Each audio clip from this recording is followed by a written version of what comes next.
स्वागत है आपका द 50 के महल में, जिसमें लायन की नजर हर पल गड़ी रहेगी।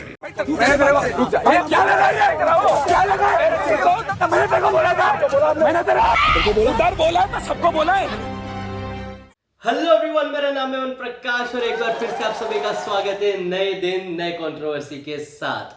तो इमेजिन करो दोस्तों, एक शो 50 कॉन्टेस्टेंट, करोड़ों का बजट, बड़ा सा सेट और उसके बाद भी शो फ्लॉप हो जाता है। शो सच में फ्लॉप हो जाता है। तो आगे जान रहे हैं हम लोग इस वीडियो में मेरे साथ कि ये शो असल में फ्लॉप है या नहीं और इसके पीछे की वजह क्या है आखिर, जो हम लोगों को पता चल गई लेकिन मेकर्स क्यों पहले नहीं समझ पाए। अब मेकर्स ने क्या सोचा होगा, बड़े बड़े इन्फ्लुएंसर्स को लेंगे, टीवी स्टार्स को लेंगे, 50 लोगों को लेंगे, मतलब 50 गुना एंटरटेनमेंट। बट नहीं, असल में क्या हुआ, 50 लोग यानी 50 गुना ज्यादा ड्रामा। तो आइए वीडियो में आगे बढ़ते हैं और कुछ पॉइंट्स देखते हैं ये शो के बारे में जो इन्हें फ्लॉप साबित करता है। तो सबसे पहले तो जिन लोगों को पता नहीं है मैं वो ये बता दूं कि ये शो का फॉर्मेट एक्चुअली क्या है। ये शो जो है इसमें 50 लोगों को रखा गया है और ये शो में उन लोगों को अलग अलग टास्क दिए जाएंगे, आप लोगों को लाइंस बनाने पड़ेंगे, आप लोगों का एलिमिनेशन भी होगा। ओवरऑल ऊपरी बिग बॉस जैसा एक शो है ये, बस उसमें लोग कम होते हैं और इसमें लोगों को ज्यादा कर दिया है। अब सबसे बड़ा पॉइंट जो इसमें वो ये है, इनने जो गलती की है वो यही है कि सबसे ज्यादा 50 लोगों को भर लिया है। एक चिड़िया घर लग रहा है मुझे तो ये देखने में। अब हर एक बंदा अपनी अपनी फील्ड में मास्टर है, बहुत सारे लोग तो कई शो के विनर्स भी हैं और सब अपने आप को एक मूवी का स्टार समझते हैं भाई। अब ऐसे सब लोगों को आप एक ही घर में रख दो तो हर बंदा चाहेगा कि सबसे ज्यादा दिख करके मैं आऊं। प्रिंस भाई सोच रहे मैं तो भाई एकदम रियलिटी शो ही मेरे नाम पे चलते हैं तो मैं तो दिखने से ही हूँ। शिव ठाकरे भाई सोचेंगे अरे हम भी बहुत दिग्गज है, हम भी बहुत कुछ करके आए। फैजू भाई सोचेगा 30 मिलियन फॉलोवर मेरे, मुझे देख रहे होंगे। यहीं पे आके सारी दिक्कत हो जाती है। अब अपने आप को दिखाने के लिए लोग शुरू कर देते हैं लड़ाई झगड़ा और ड्रामा। अब एक बंदे को 1 मिनट का भी अगर ये लोग टाइमलाइन देंगे, वॉच टाइम अगर देंगे तो 50 मिनट तो इधर ही हो जाते हैं।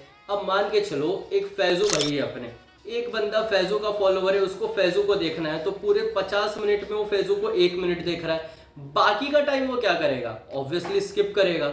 अब सोचो ये 50 लोगों की जो फॉलोइंग है, जब सब एक साथ ये खिचड़ी देख रहे हैं तो ये तो मतलब भाई ऐसा लग रहा है कि व्हाट्सएप ग्रुप में 50 लोग एक साथ वॉइस नोट फेंक रहे हैं। अब आप अपने वाले का ढूंढ ढूंढ के सुन रहे हो और आपको मिल ही नहीं रहा है। अब दूसरी बात ये है कि इन लोगों की एडिटिंग सबसे ज्यादा खराब है और कंफ्यूजिंग स्टोरी लाइन रखी है बिल्कुल भी। अक्सर लोगों को शो पसंद नहीं आता है तो लोग शो को ट्रोल करते हैं, यहाँ पे लोग शो के एडिटरों को ज्यादा ट्रोल कर रहे हैं। अब बेचारे वो भी क्या करें, 50 लोग जो भर दिए हैं उनको। अब बिग बॉस में सोचो कितने कैमरा होते हैं हर एक एंगल को कैप्चर करने के लिए, जब उसमें 10-18 लोग होते हैं, इसमें तो 50 लोग हैं तो कैमरा सोचो कितने होंगे इसमें। और कई सारे सीन्स ऐसे भी आते हैं कि एक्चुअल में लोग लड़ क्यों रहे, उनका मुद्दा क्या है, टॉपिक क्या है, शुरुआत कहाँ से हुई है वो पता ही नहीं चलता है। वो लड़ाई चलते चलते कट सीधा सीन आ जाता है आपका टास्क पर। वो लड़ाई किस लिए थी, क्यों थी, वो उसको तो भाई सस्पेंस में खत्म कर दिया इन लोगों ने। अब टास्क आ जाता है, टास्क में भी मैक्सिमम ये लोग दिखाते हैं 2 मिनट 3 मिनट, क्योंकि फिर इनको दूसरे का ड्रामा दिखाना होता है और वहां एक कोने में उसको पता ही नहीं है कि घर के दूसरे कोने में वहां क्या ड्रामा चल रहा है। तो ये सब कंफ्यूजिंग, आपस में कंफ्यूजिंग है। तो सोचो हम लोगों के लिए ये शो क्या होगा। अब जब शो से कंटेंट नहीं निकल रहा है तो मेकर्स क्या करते हैं, फिर वो करते हैं कंट्रोवर्सी। अब ये पूरे शो में इतनी कंट्रोवर्सीज हुई है क्योंकि किसी के पास कोई मुद्दा ही नहीं है, तो कोई किसी की बॉडी शेमिंग कर रहा है, तो कोई किसी को क्या कर रहा है, कोई किसी को थप्पड़ लगा दे रहा है। और ये पूरा टास्क जो समझाने आता है वो आता है लायन। अब लायन खुद की उसकी आवाज ऐसी है कि वो क्या समझाता है ना लोगों तक वो बराबर डिलीवरी हो पाती है कि ये क्या टास्क है, ना ही मुझे लगता है कि वो टास्क करने वालों को कुछ इतना ध्यान से कुछ समझ में आता भी होगा। और जैसा मैंने बताया टास्क चलते चलते सीधा इनका सीन कट हो जाता है किसी और के ड्रामे के ऊपर और वो ड्रामा बीच में से शुरू हो जाता है कि उसका मुद्दा क्या था। अब देखो बिग बॉस जो शो है या बाकी जो शो है उसमें हर एक अलग इंसान की एक पर्सनैलिटी निकल के आती है, उसको एक टाइम दिया जाता है, उसको दिखाया जाता है। वहां पे लड़ाइयाँ भी होती है तो लोगों को पता होता है कि ये इसके ऊपर लड़ रहा है या ये इस कॉफी के ऊपर लड़ रहा है। इसमें एक्चुअल में किसी को कुछ पता ही नहीं कि करना क्या है और हो क्या रहा है। अब ये शो के ऊपर बहुत सारे लोगों ने तो ये भी ट्वीट कर दिया है, बैडली मैनेज जू। भाई सच में ये चिड़िया घर से कम नहीं है। इनफैक्ट इसको चिड़ियाघर से भी कंपेयर नहीं कर सकते, इससे ज़्यादा अच्छे से मैनेज करके रखते हैं चिड़ियाघर में उन जानवरों को भी। हर एक को अलग अलग पिंजरा दिया जाता है, यहाँ पे तो सबको एक ही जंगल में छोड़ दिया है, ड्रामा दो बस।